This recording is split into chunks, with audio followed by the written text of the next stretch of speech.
Hello नमस्कार दोस्तों, स्वागत है आपका एक बार फिर से हमारे YouTube चैनल शिक्षा संगम 24 पर। दोस्तों हम बात कर रहे थे इंडियन ज्योग्राफी की, भारत के भूगोल की, और भारत के भूगोल के इस क्रम में हमने 3 लेक्चर अब तक अपलोड कर दिए हैं। जिसने वे लेक्चर नहीं देखे वो देख लीजिए, बेहद इंपॉर्टेंट लेक्चर है दोस्तों। अब हम लोग बात करने वाले हैं फॉर्मेशन ऑफ इंडिया की, और फॉर्मेशन इंडिया वह टॉपिक है जिससे हमें वास्तविकता का पता चलेगा, जिससे हमें पता चलेगा कि आखिरकार हमारा भारत का निर्माण हुआ कैसे। क्योंकि आज तक हमने अपने भारत को देखा है, देख के तसल्ली होती है हमारा भारत महान है। क्लियर है क्या दोस्तों? तो आइए आज अपना एक टॉपिक स्टार्ट करते हैं जिसको हम जानेंगे फॉर्मेशन ऑफ इंडिया, भारत का निर्माण किस प्रकार से हुआ। तो सबसे पहले दोस्तों मैं आपसे एक चीज पहले ही बता दूं, आखिर ये टॉपिक उठाने की आवश्यकता क्या थी।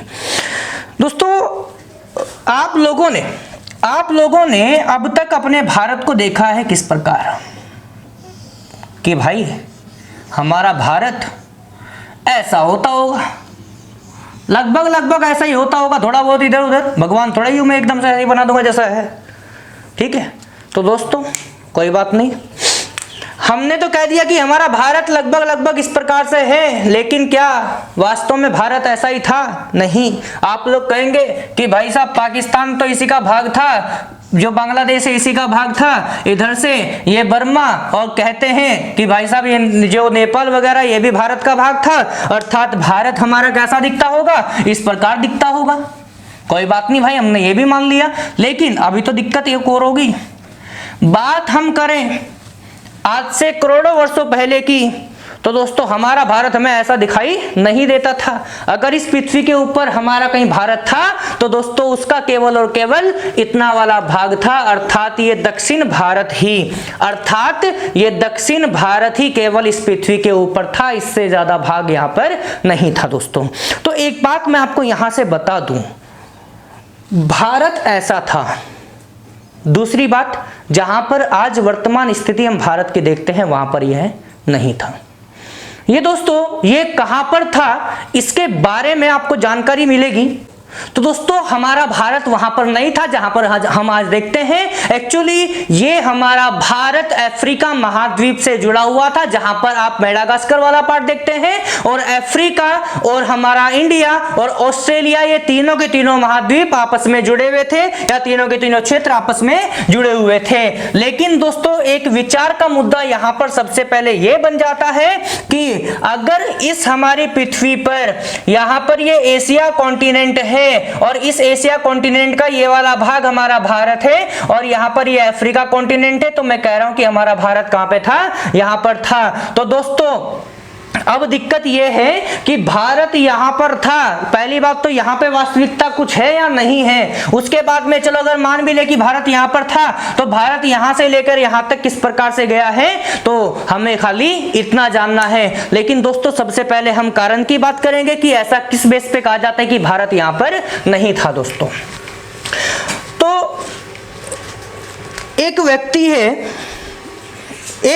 है दोस्तों जिन्होंने 1912 में अपना एक थ्योरी दिया था, और उनका नाम है अल्फ्रेड वेगनर। क्या है? Alfred Wegener. दोस्तों 1912 में इस व्यक्ति ने एक थ्योरी दिया, जिस थ्योरी को हम कहते हैं the theory of continental drift, महाद्वीपीय विस्थापन का सिद्धांत। इस महाद्वीपीय विस्थापन के सिद्धांत में क्या बातें थी वो बाद में डिस्कस करेंगे, लेकिन सबसे पहले इसने यहां पर दो अपने एक बात लोगों के सामने रखी, दो विचार अपने यहां से रखे कि दोस्तों या तो महाद्वीपों में विस्थापन हुआ है, सीधी सी बात है कि या तो महाद्वीपों में विस्थापन हुआ है। अगर ऐसा नहीं है तो दोस्तों दूसरी बात यह है कि जलवायु परिवर्तन हुआ होगा। लेकिन जलवायु परिवर्तन, जहां पर आज तापमान 50 डिग्री है, वहां पर तापमान कभी माइनस में होगा, वहां पर कभी बड़े बड़े ग्लेशियर होंगे, क्या वहां पर बड़े बड़े हिमनद होंगे? तो ऐसा तो नहीं हो सकता दोस्तों। इतना खतरनाक वाला जलवायु परिवर्तन 1-2 डिग्री की बात करें तो लगातार परिवर्तन हो ही रहा है, लेकिन इतने खतरनाक वाले परिवर्तन की बात करें तो ऐसा संभव नहीं है। और क्यों संभव नहीं है तो एक बार बताइए। दो ही फैक्ट हैं कि या तो महाद्वीपीय विस्थापन हुआ है, क्या दोस्तों, कि या तो महाद्वीपीय विस्थापन हुआ है, या फिर दूसरा फैक्ट है कि जलवायु परिवर्तन हुआ है। तो दोस्तों जलवायु परिवर्तन के लिए मैं आपसे एक बात करना चाहता हूं कि जलवायु परिवर्तन किस प्रकार से होगा, एक बार देखिएगा। ये हमारी पृथ्वी है, ये पृथ्वी सूर्य का चक्कर लगा रही है, ये हमारी पृथ्वी सूर्य का चक्कर लगा रही है और अपना एक चक्कर ये लगभग पूरे एक साल में अर्थात 12 महीने में पूरा करती है। और इन 12 महीने में जब ये पृथ्वी सूर्य का चक्कर पूरा करती है तो दोस्तों यहां पर क्या होता है, देखिए एक बात बताइए, आपकी पृथ्वी को आप लोग प्लैनेट मानते हो कि नहीं मानते हो, ग्रह मानते हो कि नहीं मानते हो? और अगर आप अपनी इस पृथ्वी को एक ग्रह मानते हो दोस्तों, तो एक बात आप मुझे बताइएगा, इस पृथ्वी और सूर्य के बीच की दूरी में कभी कोई अंतर आ सकता है, कभी कोई इधर उधर हो सकता है? नहीं हो सकता। इनके बीच की दूरी जहां पर जितनी है उतनी ही रहेगी हमेशा। पृथ्वी के घूमने की स्पीड इतनी ही रहेगी और इसके जो घूमने का एंगल है वो एक ही रहेगा, इतना ही रहेगा।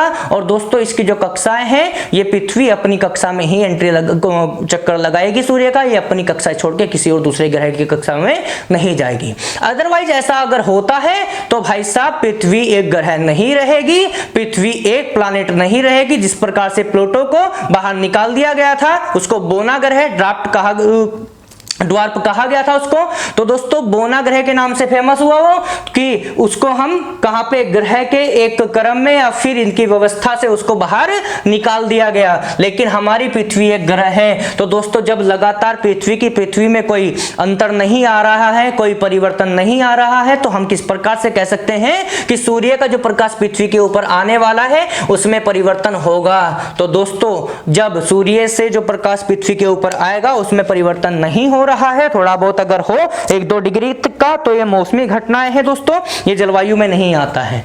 ठीक है, तो दोस्तों हमें पता है कि पृथ्वी के ऊपर जलवायु परिवर्तन इस प्रकार से नहीं होता है जैसा ही यहाँ पे बताया गया है। तो दोस्तों जाहिर सी बात है कि अगर जलवायु परिवर्तन नहीं हुआ है तो हमारी पृथ्वी पर क्या हुआ होगा, महाद्वीपीय विस्थापन की क्रियाएं हुई होंगी। लेकिन महाद्वीपीय विस्थापन की क्रियाएं होना क्या इतनी आसान बात है? इन महाद्वीपों में इंजन लगे हुए हैं, स्टार्ट किया और दूसरे कॉन्टिनेंट से जाके मर्ज हो गए, वहां पे मिल गए, तो ऐसा तो नहीं है।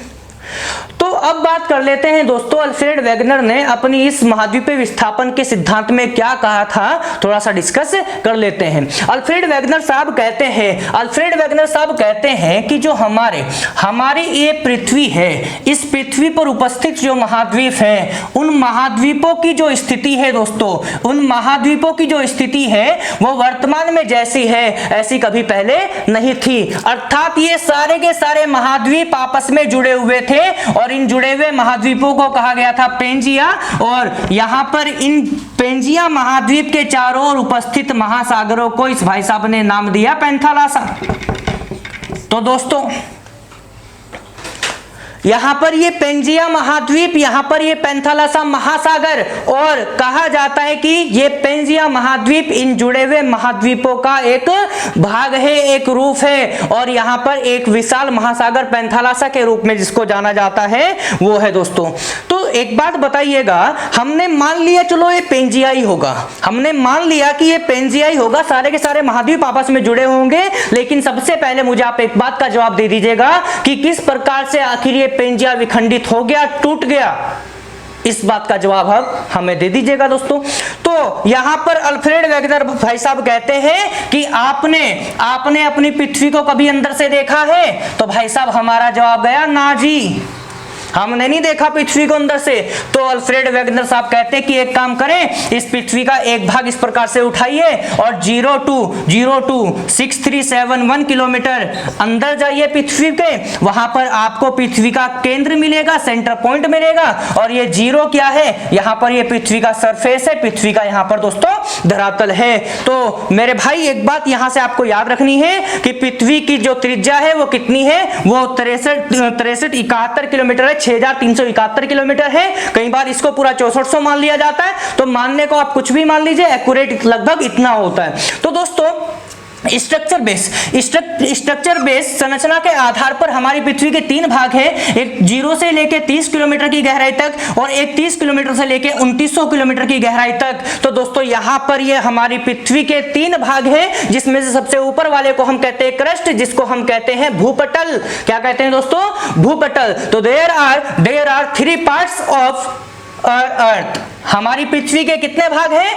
3 भाग है दोस्तों। दूसरा भाग कौन सा है? दूसरा भाग है दोस्तों मेंटल। यहां पर ऊपर की तरफ कौन है? क्रस्ट, जिसको हम कहते हैं क्या? भूपटल कहते हैं दोस्तों। सबसे अंदर वाला भाग कौन सा है? इसको हम कहते हैं दोस्तों क्रोड, इसको हम कहते हैं कोर। तो मेरे भाई मेरे दोस्तों, प्यारे बच्चों, आपके लिए मैंने अभी क्या बताया है कि हमारी पृथ्वी के कितने भाग हैं?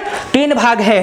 तो एक बेसिक जानकारी आपको यहां से दे देता हूं मैं कि हमारी पृथ्वी का ये जो धरातल है, धरातल से लेके केंद्र तक की जो स्थिति है दोस्तों, यहां पर एक दिक्कत आती है कि ये वाला भाग जो हमारा ये क्रस्ट है, भूपटल है, ये पृथ्वी का सबसे ठोस भाग है। एग्जाम में क्वेश्चन आता है कि हमारी पृथ्वी का मोस्ट सॉलिड पार्ट कौन सा है?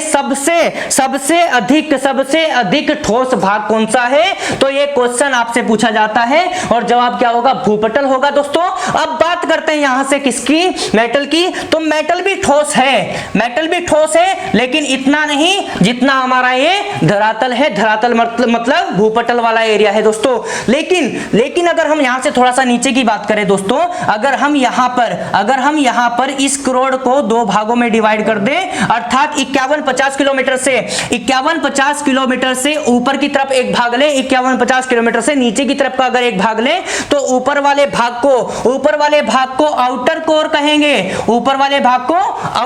कहेंगे, और दक्षिण वाले भाग को या नीचे वाले भाग को दोस्तों इनर कोर कहेंगे या फिर इंटरनल कोर कहेंगे, आंतरिक क्रोड कहेंगे। मैं आपको यहां पर एक बात बता दूं दोस्तों कि जो हमारा ये क्रोड है, इस क्रोड का ये वाला भाग दोस्तों लिक्विड फॉर्म में है। ये वाला भाग किस फॉर्म में है? तरल अवस्था में है। तो हमारी पृथ्वी का एक भाग ऐसा है जो तरल अवस्था में फैला हुआ है। और आपके लिए सबसे बेहद जरूरी ये बात जाननी होती है दोस्तों कि आखिर हमारी पृथ्वी के इतना अंदर गहराई पर ये तरल पदार्थ कहां से आया और किस प्रकार से वहां पर ये जम गया। तो दोस्तों आप भली भांति जानते होंगे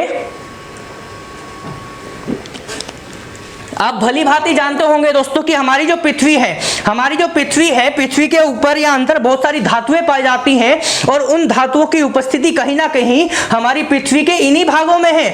उन धातुओं की उपस्थिति हमारी पृथ्वी पर इन्हीं भागों में कहीं ना कहीं है। तो दोस्तों यहाँ पर जो ये क्रस्ट है, क्रस्ट में सबसे अधिक मात्रा में धातुएं पाई जाती है सियाल। यहाँ पर इस वाले भाग में सबसे अधिक मात्रा में धातुएं पाई जाती है सिलिका और मैग्नीशियम। और यहाँ पर कोर में सबसे ज्यादा मात्रा में धातुएं पाई जाती है निकिल एंड फेरस। तो दोस्तों आपको मैं बता दूं कि बाहर से अंदर की तरफ जाते हुए भारी धातुओं की मात्रा में वृद्धि हो रही है। इसका मतलब पृथ्वी के घनत्व में, डेंसिटी में भी वृद्धि होगी। अर्थात आपसे क्वेश्चन यहां पे पूछा जाएगा एग्जाम में कि पृथ्वी के धरातल से केंद्र की तरफ जाने पर क्या घनत्व बढ़ता है, क्या यहां पर घनत्व बराबर रहता है, एक समान रहता है, या फिर ये कम होता है। तो दोस्तों इसमें वृद्धि होती है। कहां पे? बाहर से अंदर की तरफ जाते हुए, क्योंकि यहां पर क्या हो रहा है? यहां पर दोस्तों भारी धातुओं की अधिकता बढ़ रही है। आप लोग सोच रहे होंगे कि कहां महाद्वीपीय विस्थापन की बात कर रहे थे और कहां यहां पर आ गए।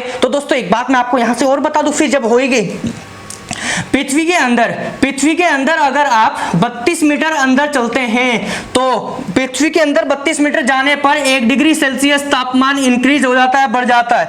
और ये तापमान बढ़ता बढ़ता दोस्तों इस करोड़ तक लगभग हो जाता है 2700 डिग्री सेल्सियस एवरेज टेम्परेचर। औसत तापमान यहाँ का कितना है? 2700 डिग्री सेल्सियस है दोस्तों। और 2700 डिग्री सेल्सियस तापमान पर जब आप किसी भी धातु को जलाते हैं तो जलने के पश्चात वो धातु दोस्तों पिघल जाती है। और जब वो धातु पिघलेगी तो वो धातु आपको यहाँ पर लिक्विड फॉर्म में दिखाई देती है। और यही कारण, क्योंकि यहाँ पर पानी नहीं है दोस्तों। कभी आप सोच रहे हैं कि पृथ्वी का ये वाले भाग में पानी है, तो पृथ्वी के ये वाले भाग में पानी नहीं है। यहाँ पर धातुओं का मिश्रण है जो लिक्विड रूप में यहाँ पे फैला हुआ है। और लिक्विड रूप में फैलने का कारण क्या है? यहाँ का ये तापमान। तो दोस्तों एक बात मुझे आप बताइएगा जब लोहा जैसी बहुत भारी धातुएं जब यहाँ पर उपस्थित हैं तो पिघलेगी भी जलने के पश्चात। तो जब वो पिघलने के पश्चात वो धातुएं फैलना शुरू करेंगी, और जब वो फैलना शुरू करेंगी, और साथ ही साथ मैं आपको बता दूं कि यहाँ पर अगर 2700 डिग्री सेल्सियस तापमान है तो दोस्तों यहाँ पर आग होगी, और अगर यहाँ पर आग है तो यहाँ पर ऑक्सीजन भी होगी। और आपको पता है कि ऑक्सीजन के बिना आग नहीं जलती, लेकिन खाली ऑक्सीजन से भी आप लोग आग नहीं जला सकते। इसका मतलब यहाँ पर अन्य गैसेज भी होंगी, और उन्हीं गैसेज की मदद से कौन जल रहा है, ये धातुएं जल रही हैं, जो वर्तमान में आपको किस फॉर्म में दिख रही हैं, लिक्विड फॉर्म में दिख रही हैं दोस्तों। अब यहाँ से क्या होने वाला है, ये गैसेज लगातार प्रेशर बनाती हैं, और प्रेशर के साथ में यहाँ से ये पिघला हुआ पदार्थ जो अंदर की तरफ फैला हुआ था, जब तक ये अंदर रहेगा इसको हम क्या कहते हैं, इसको दोस्तों हम लोग मैग्मा कहते हैं। और ये भाग यहाँ से उबलता हुआ, पृथ्वी को चीरता हुआ यहाँ से बाहर आता है, सरफेस पर आता है, और यहाँ से ये लावा यहाँ पर इकट्ठा हो जाता है। लेकिन आप लोगों ने अभी जो ये देखा है, एक्चुअली इसे ही हम कहते हैं क्या, ज्वालामुखी, इसे ही हम कहते हैं वोल्केनो। अर्थात जब किसी पिघले पदार्थ के माध्यम से पृथ्वी के कोर को धरातल से जोड़ा जाता है तो उसे क्या कहते हैं, ज्वालामुखी कहते हैं, वोल्केनो कहते हैं। जब तक ये जो लिक्विड मटेरियल यहाँ पर है, जब तक ये अंदर है तब तक इसे मैग्मा कहेंगे। बाहर आते ही ये बन जाता है क्या, ये बन जाता है भाई साहब लावा। बाहर आते क्या बन जाता है, ये बन जाता है लावा। तो एक बात बताइएगा दोस्तों, हमारी पृथ्वी पर सबसे अधिक संख्या में ज्वालामुखी कहां पर पाए जाते हैं, पैसिफिक ओशियन में पाए जाते हैं, प्रशांत महासागर में पाए जाते हैं। और प्रशांत महासागर विश्व का सबसे गहरा महासागर है, सबसे बड़ा महासागर है, जानते कि नहीं जानते। तो दोस्तों क्या होता है कि यहां पर ये महासागर है, और यहां पर ये लावा यहां से रिलीज हुआ दोस्तों। अब क्या हुआ, यहां पर क्या हुआ दोस्तों, जैसे ये लावा यहां से रिलीज होगा, यहां से बाहर जाता जा रहा है, तो क्या होगा, यहां से क्रस्ट के साथ में एक दिक्कत होने वाली है दोस्तों। और क्रस्ट के साथ में सबसे बड़ी दिक्कत क्या होने वाली है, मैं आपको अगर बताऊं तो दोस्तों, क्रस्ट एक ऐसा भाग है ना, क्रस्ट एक ऐसी चीज है जो पृथ्वी का सबसे ठोस भाग है, और जो सबसे ज्यादा ठोस बिल्कुल कठोर होता है उसको आसानी से तोड़ा जा सकता है दोस्तों।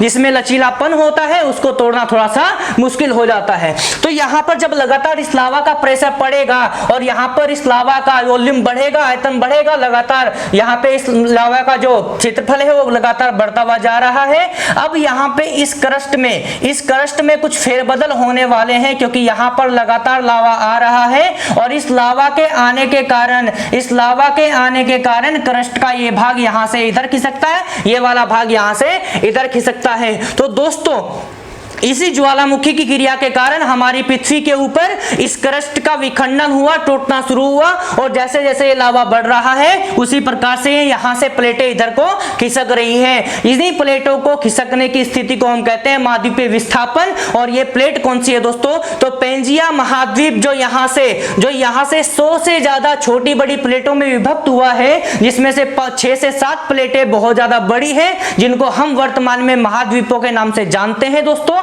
तो यहां पर किस प्रकार से महाद्वीपीय विस्थापन की क्रिया हुई होगी, ये चीज आपको समझ में आई है। लेकिन अब इसको हम भारत में थोड़ा सा अप्लाई करके देखते हैं दोस्तों।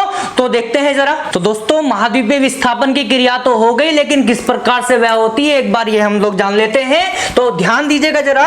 अल्फ्रेड वैगनर ने कहा था कि पेंजिया महाद्वीप था, इसके चारों ओर पेंथोलासा महासागर था। लेकिन जैसे ही कॉन्टिनेंटल ड्रिफ्ट होती है, जिस प्रकार से महाद्वीपीय विस्थापन होता है, तो सबसे पहले यहां से हमारे ये महाद्वीप टूटते हैं। पेंजिया महाद्वीप टूटता है 2 भागों में। इसका एक भाग कहलाता है ऊपर वाला पार्ट लोरेशियन भाग, और दूसरा कहता है गोंडवाना लैंडसेल कहलाता है। एक कहलाता है लोरेशियन प्लेट, एक कहलाता है गोंडवाना लैंडसेल कहलाता है दोस्तों। और इनके बीच में होता है कौन, टेथिस सागर होता है दोस्तों। कौन होता है, टेथिस सी होता है, ये आपको याद रखना है मेरे भाई। तो ऊपर वाली प्लेट लोरेशियन प्लेट, और ये दक्षिण वाली प्लेट जिसको हम गोंडवाना लैंड कहते हैं। तो जिस समय कॉन्टिनेंटल ड्रिफ्ट शुरू हुई थी थी, जिस समय महाद्वीपीय विस्थापन शुरू हुआ था, तो दोस्तों यहां से हमारा ये जो पृथ्वी है, पृथ्वी के ऊपर उपस्थित महाद्वीप है, ये महाद्वीप दो भागों में विखंडित हो गए। एक लॉरेशियन प्लेट कहलाया और दूसरा गोंडवाना लैंड कहलाया। लेकिन अब इन्हीं दोनों प्लेटों से हमारे 7 बड़े महाद्वीप निकलेंगे। तो आपसे पूछा जा सकता है कि एशिया कॉन्टिनेंट कौन सी प्लेट का भाग है, लॉरेशियन प्लेट का कि गोंडवाना लैंड का? तो आपको बताना पड़ेगा दोस्तों। इसीलिए हम लोग जान लेते हैं कि लॉरेशियन प्लेट में कौन कौन आते हैं। तो आप लोग नोट करिएगा, नॉर्थ अमेरिका आता है, यूरोप आता है और एशिया आता है। लेकिन एशिया महाद्वीप का एक पार्ट जिसको आप इंडिया के नाम से जानते हैं, वो वाला भाग लॉरेशियन प्लेट का भाग नहीं है दोस्तों।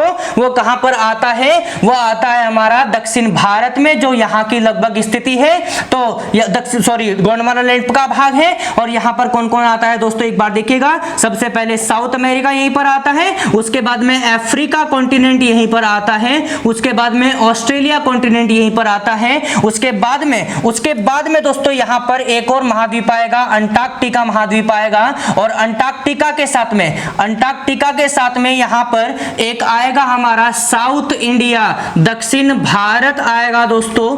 और यहां से जब लगातार ये ड्रिफ्ट चलती है, जब लगातार यहां से विस्थापन चलता है, तो ये प्लेटें भी इसी क्रिया के द्वारा लगभग 7 बड़ी प्लेटों में और 100 से ज्यादा छोटी प्लेटों में विभक्त हो जाता है। और उन 7 बड़ी प्लेटों को हम जानते हैं कॉन्टिनेंट्स के रूप में, महाद्वीपों के रूप में, जिसमें से Asia, Africa, north America, south America, उसके बाद में अंटार्कटिका, यूरोप और ऑस्ट्रेलिया, हमारे 7 महाद्वीपों का एक क्रम है। सबसे पहले पे एशिया कॉन्टिनेंट, उसके बाद में फिर north America, south America, Asia के बाद में Africa, north America, south America, उसके बाद अंटार्कटिका, यूरोप और ऑस्ट्रेलिया। ये 7 महाद्वीप हमारे हैं। लेकिन दोस्तों क्या है, हमारी पृथ्वी के सरफेस का लगभग 70.8% एरिया है। 71% एरिया कैसा है? ओशियन फॉर्म में है, महासागर की फॉर्म में है, जिसमें 5 बड़े महासागर, जो पैसिफिक ओशियन है, प्रशांत महासागर है, इंडियन ओशियन जिसे हिंद महासागर कहते हैं, अटलांटिक ओशियन जिसे अंध महासागर कहते हैं, दक्षिणी अंटार्कटिका महासागर इसको हम कह सकते हैं एक को, और एक है इसमें सबसे नॉर्थ पोल वाला आर्कटिक ओशियन कह सकते हैं दोस्तों। और यहां पर मैंने अभी आपको बताया कि ये 7 महाद्वीप है और 5 बड़े महासागर हैं। तो इस प्रकार से ये हमारी पृथ्वी का जो सरफेस है, धरातल है, जहां पर पेंजिया महाद्वीप होता था, अल्फ्रेड वेगनर के अनुसार यहां पर ये जो प्लेट है, जो पेंजिया महाद्वीप है, ये बहुत सारी प्लेटों में किस प्रकार से विखंडित हुआ, किस प्रकार से यहां पर बहुत सारे महासागर, बहुत सारे महाद्वीप बने, वो चीजें आपके सामने रखी है दोस्तों। अब हम जान लेते हैं कि हमारे भारत का निर्माण इन एक्चुअल किस प्रकार से हुआ है। तो दोस्तों देखिएगा, तो दोस्तों अब देखते हैं कि हमारे भारत का निर्माण यहां से किस प्रकार से हुआ है। क्योंकि मैंने आपको बताया था कि उस समय जब महाद्वीपीय विस्थापन की क्रिया का आरंभ हुआ था, कि हमारा जो साउथ इंडिया है, हमारी साउथ इंडिया का जो डेक्कन प्लेट्यू वाला एरिया है, हमारी इस भारत का जो दक्कन के पठार वाला एरिया है, ये भारत का सबसे पुराना भाग है। और ये कहां पर स्थित था? तो दोस्तों ये अफ्रीका और एशिया से बिल्कुल सटा हुआ, अफ्रीका के बिल्कुल निकट मेडागास्कर वाले एरिया में था। और यहां से क्या हुआ दोस्तों, जैसे ज्वालामुखी उद्गार हुए, तो यहां से महाद्वीपीय विस्थापन की क्रिया आरंभ हो गई। तो दोस्तों यहां से क्या है, ये इस महाद्वीपों ने यहां से ऊपर की तरफ खिसकना शुरू किया और ऑस्ट्रेलिया ने यहां से उस क्रम में खिसकना शुरू किया दोस्तों। तो यहां से जिस प्रकार से ये साउथ इंडिया ऊपर की तरफ खिसकना शुरू हुआ, और ये जो ऑस्ट्रेलिया है यहां से इस प्रकार से खिसकना शुरू हुआ, तो ऑस्ट्रेलिया तो पहुंचा दोस्तों यहां तक, और यहां पर पहुंचकर इस प्रकार से यहां पर बना दिया क्या, ग्रेट डिवाइडिंग रेंज। अभी डिस्कस करेंगे कि किस प्रकार से बनाया।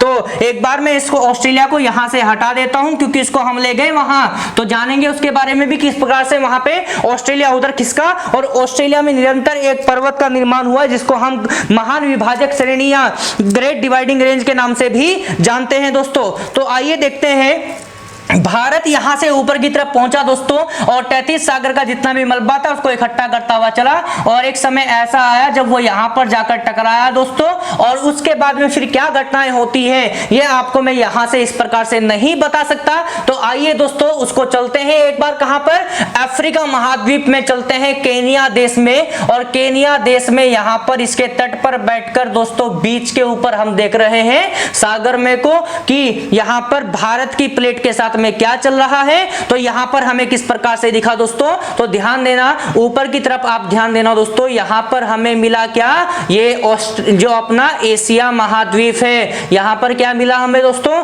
ये एशिया महाद्वीप मिला, और यहां पर ये टैथिस सागर मिला, और यहां पर दोस्तों ये दक्कन प्लेट्यू मिला। आप लोग याद रखना दोस्तों, क्योंकि ये दक्कन का पठार है तो ऊपर से फ्लैट होगा और बहुत ज्यादा इसका तीव्र ढलान होगा, तेजी से इसका ढलान होगा, तो इसको मैं मान लेता हूं दक्कन प्लेट्यू मान लेता हूं, और इसको दोस्तों यहां पर ये एशिया कॉन्टिनेंट है, और यहां पर दोस्तों ये टैथिस सी है, और इस टैथिस सी में क्या है दोस्तों, पानी है। अब आप लोग एक बात बताइएगा, जब यहां से दक्कन प्लेट्यू यहां से आगे की तरफ बढ़ेगा तो यहां पर जितना भी मलबा इस टैथिस सागर में ज्वालामुखी के लावे का होगा उस सबको ये प्लेट इकट्ठा करती हुई चलेगी, और जिस समय ये प्लेट यहां से इस प्रकार से यहां पर जाकर इकट्ठा हो जाएंगी दोस्तों, यहां से लेके यहां तक का इसमें विस्थापन बनेगा, तो क्या होगा, यहां का सारा मलबा क्या होगा दोस्तों, यहां पर इस प्रकार से इसके रूप में ऊपर की तरफ इकट्ठा हो जाता है दोस्तों। और ये वाला जो मलबा है इकट्ठा होकर दोस्तों ये किसका रूप धारण करता है, ये हिमालय का रूप धारण करता है, नहीं करता है दोस्तों, हिमालय का रूप धारण नहीं करता है, बल्कि एक पर्वत का रूप धारण करता है, जिसको हम हिमालय नहीं कहते, जिसको हम कहते हैं दोस्तों ट्रांस हिमालय कहते हैं, जिसको हम महान हिमालय ना कहकर जिसको हम क्या कहते हैं दोस्तों, पार हिमालय कहते हैं, जिसको हम ट्रांस हिमालय कहते हैं। क्योंकि ट्रांस हिमालय हिमालय का भाग नहीं माना जाता, क्योंकि पार हिमालय का भाग नहीं माना जाता दोस्तों। तो अब देखते हैं कि किस प्रकार से यहां से हमारा हिमालय बना होगा, क्योंकि जो ऊपर की तरफ यहां पर इकट्ठा होकर बना है इसको हमने क्या कहा, ट्रांस हिमालय कहा। और अब तक दोस्तों ये हमारा भारत यहां पर पहुंच चुका है, लेकिन आप लोग समझते हैं और लगातार देख भी रहे हैं, आज तक भी ये जो कॉन्टिनेंटल ड्रिफ्ट है, महाद्वीपीय विस्थापन है, ये निरंतर जारी है, आज तक भी चल रही है। आज भी हमारे भारत में सबसे बड़ा भूकंपीय जोन कौन है, शिवालिक क्षेत्र है, और क्योंकि शिवालिक क्षेत्र हिमालय का सबसे दक्षिणी क्षेत्र है, और उस क्षेत्र में 5 सेंटीमीटर पर ईयर की दर से हमारी ये जो दक्षिण भारत की प्लेट है, ये हिमालय भारत या फिर इस यूरेशियन प्लेट के नीचे धंस रही है दोस्तों। और यही कारण है कि यहाँ पर सबसे ज्यादा भूकंप का जोन कहां पर है, सबसे बड़ा शिवालिक भारत में है। तो दोस्तों यहां से क्या होगा, यहां से अब ये भारत इसके नीचे की तरफ धंसना शुरू होगा। तो जिस प्रकार से दक्कन प्लेटो यहां से यूरेशियन प्लेट के नीचे धंसना शुरू होगा, तो दोस्तों क्या है, जैसे जैसे धंसता चला जाएगा तो भूमि ऊपर की तरफ उठती चली जाएगी, और एक टाइम ऐसा होगा कि यहां पर इस प्रकार से दोस्तों क्या बनेगा, यहां पर ये हिमालय बनेगा। लेकिन इस हिमालय के बनने के 3 काल आते हैं दोस्तों, और 3 कालों में ये हिमालय हमारा बनके तैयार होता है। और इस हिमालय का सबसे ऊपर वाला भाग, जिसको हम कहते हैं दोस्तों ग्रेटर हिमालय, जिसको हम कहते हैं महान हिमालय, उसके बाद में, क्योंकि संपूर्ण हिमालय का निर्माण हुआ है सेनोजोइक युग में, और सेनोजोइक युग का सबसे पहला जो युग है, काल है दोस्तों, उसको हम कहते हैं इयोसीन काल। और इयोसीन काल में कौन बना है, ग्रेटर हिमालय बना है। उसके बाद में दोस्तों हमारा बना है लेजर हिमालय, जिसको हम लघु हिमालय कहते हैं, और लघु हिमालय जो है दोस्तों वो बना है मायोसीन काल में। उसके बाद में जो हमारा ये शिवालिक हिमालय है दोस्तों, जो बना है प्लायोसीन काल में, और ये इसका बनना आज तक भी निरंतर जारी है। और इसी के साथ साथ ये हिमालय अपना कैसा है, ये विश्व का सबसे नवीन पर्वत है दोस्तों, ये विश्व का सबसे नया पर्वत है। ये आपको बात याद रखनी है मेरे भाई, क्लियर है क्या मेरी बात। तो आप लोग क्या कह रहे हैं कि भारत का निर्माण हो गया, नहीं, तो इस प्रकार से यहाँ पर ये सब कुछ हुआ था दोस्तों। वीडियो को थोड़ा पीछे करके इसका स्क्रीनशॉट ले लेना। आइए जरा,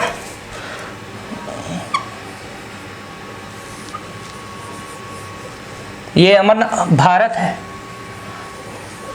इस भारत में यहाँ पे पाकिस्तान वाला एरिया, अफगानिस्तान वाला एरिया भारत में ही मिला देते हैं थोड़ी देर के लिए, क्लियर है क्या मेरी बात। यहाँ से बांग्लादेश और बर्मा को भारत में ही मिला देते हैं थोड़ी देर के लिए।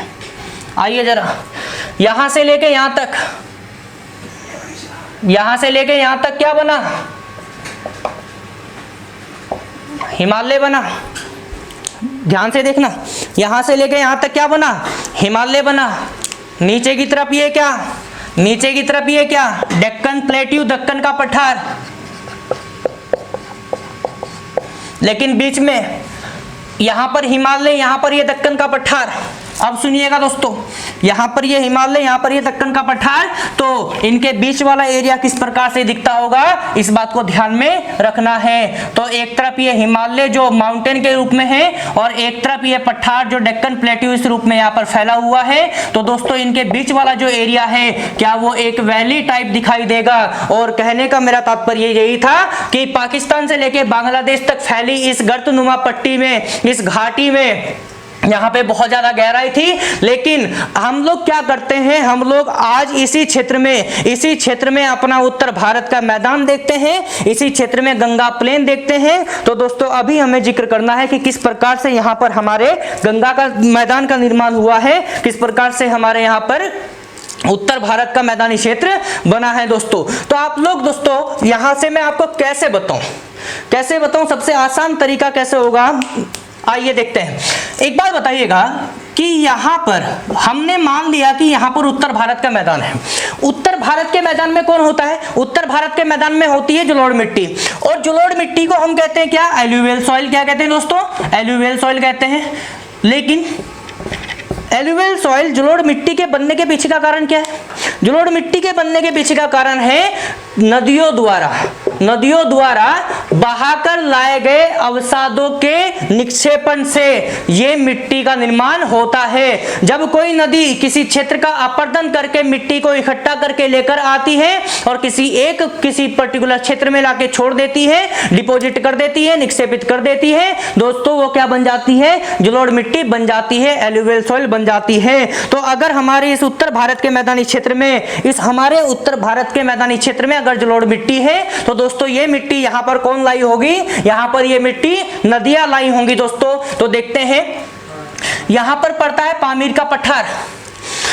हमारे उत्तराखंड को ऊपर पार करके चीन की तरफ जब हम बढ़ते हैं तो सबसे पहले हमें कौन दिखता है, पामीर का पठार, highest plateau on the earth, पृथ्वी पर उपस्थित सबसे ऊंचा पठार और सबसे बड़ा पठार और दुनिया की छत कहलाने वाला, रूप ऑफ वर्ल्ड कहलाने वाला पठार कौन, यहाँ पर उपस्थित है पामीर का पठार। और इस पामीर प्लेट्यू में बहुत सारे ग्लेशियर, बहुत सारी झीलें हैं जिनसे निकलती हैं 8 नदियां। एक बार कोड में यहाँ पे लिख दे रहा हूं, शीश ब्रह्मसा, मयासी हवा। तो दोस्तों यहां से Sindhu, Sutlej, Brahmaputra, Salvin, Mekong, Yangtze, सिक्यांग और हवांगो, ये 8 नदियां निकलती हैं। और इन 8 नदियों में से ये 2-3 नदियां ऐसी हैं जो भारत से होकर जाती है, फिर भारत में बहती है।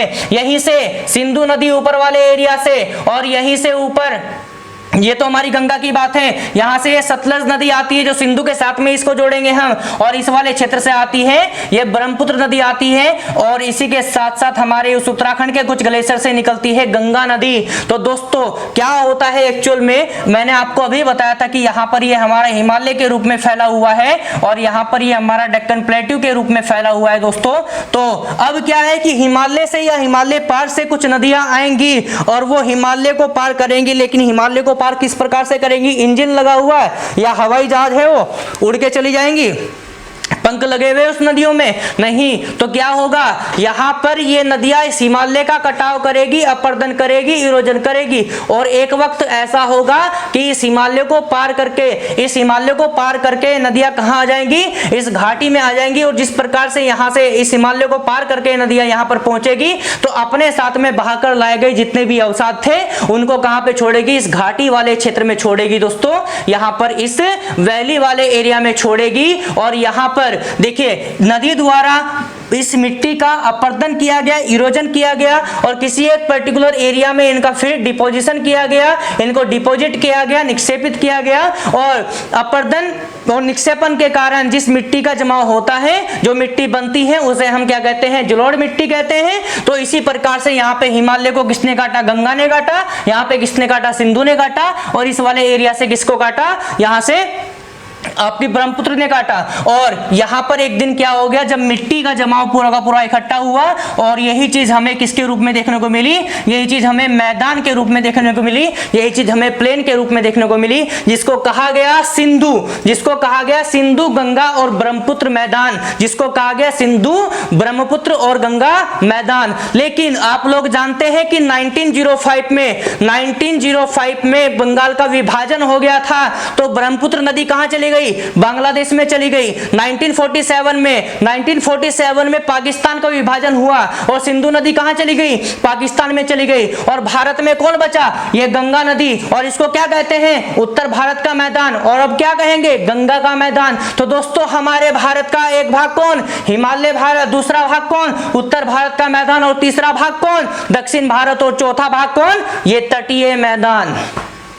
तटीय मैदान में कौन, द्वीपों वाला एरिया।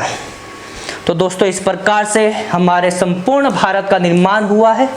बस एक बात मेरी यहां से याद रखना दोस्तों, किताबी लैंग्वेज कोई भी खड़ा होके बोल दे, कोई भी खड़ा होके आपको बता दे, किताबी लैंग्वेज का यूज हमने नहीं किया है, हमने उस भाषा का यूज किया है जो आपको जल्दी से समझ में आती है। दोस्तों कॉन्टिनेंटल ड्रिफ्ट में बहुत सारी बातें लिखी हुई है, उन सबको मैंने नहीं बताया, क्योंकि हम महाद्वीपों का विस्थापन नहीं पढ़ रहे हैं, हम महाद्वीपों के विस्थापन का सिद्धांत नहीं पढ़ रहे हैं, हम पढ़ रहे थे भारत का निर्माण। तो यहां पर मैंने उन्हीं चीजों पर ध्यान दिया है जो भारत के निर्माण में योगदान देती हैं। और अगर आप सोच रहे हो कि हाँ महाद्वीपीय विस्थापन में इतनी बातें हैं, या फिर जो पृथ्वी वाला स्ट्रक्चर पूरा का पूरा आपको बताया था वहां पर इतनी बातें, तो आपकी बड़ी भूल है। उनमें बहुत कुछ बवाल है दोस्तों, बहुत सारे क्वेश्चंस यहां से आते हैं। ईमानदारी की बातें, इस लेक्चर को आप एक बार थोड़ा सा काट के भी अगर देखोगे ना दोस्तों, अगर आप इस लेक्चर में कम से कम अगर इस 30 से 40 मिनट के लेक्चर में अगर आप 50 बार कहीं पर ब्रेक लगाते तो वहां पे आपको 50 क्वेश्चन ही निकलेंगे। तो दोस्तों हर एक पॉइंट में हर एक बात में एक क्वेश्चन छिपा हुआ है, जो दोस्तों समझने वाली चीज थी वो आपको समझा दी और आपने भी वो चीज समझ ली होगी भली भांति। तो अब हम देखेंगे यहां से कि भारत का निर्माण कैसे हुआ है, सब कुछ आपको बात बता दी। अगली वीडियो में, अगले लेक्चर में हम मिलेंगे, हिमालय का जो निर्माण हुआ वो किस प्रकार से हुआ अभी आपको बताया, लेकिन अभी हमें हिमालय का पोस्टमार्टम करना है कि किस प्रकार से हिमालय के अंदर की बातें वो सारी की सारी पढ़नी है। फिर उत्तर भारत का मैदान पढ़ना है, फिर दक्षिण भारत पढ़ना है, और उसके बाद में फिर द्वीपीय भारत पढ़ना है, और फिर ये हमारा संपूर्ण भारत का परिचय हो जाएगा पूरा। क्लियर है क्या दोस्तों? तो मिलते हैं नई वीडियो में नई बातों के साथ। नमस्कार, जय हिंद।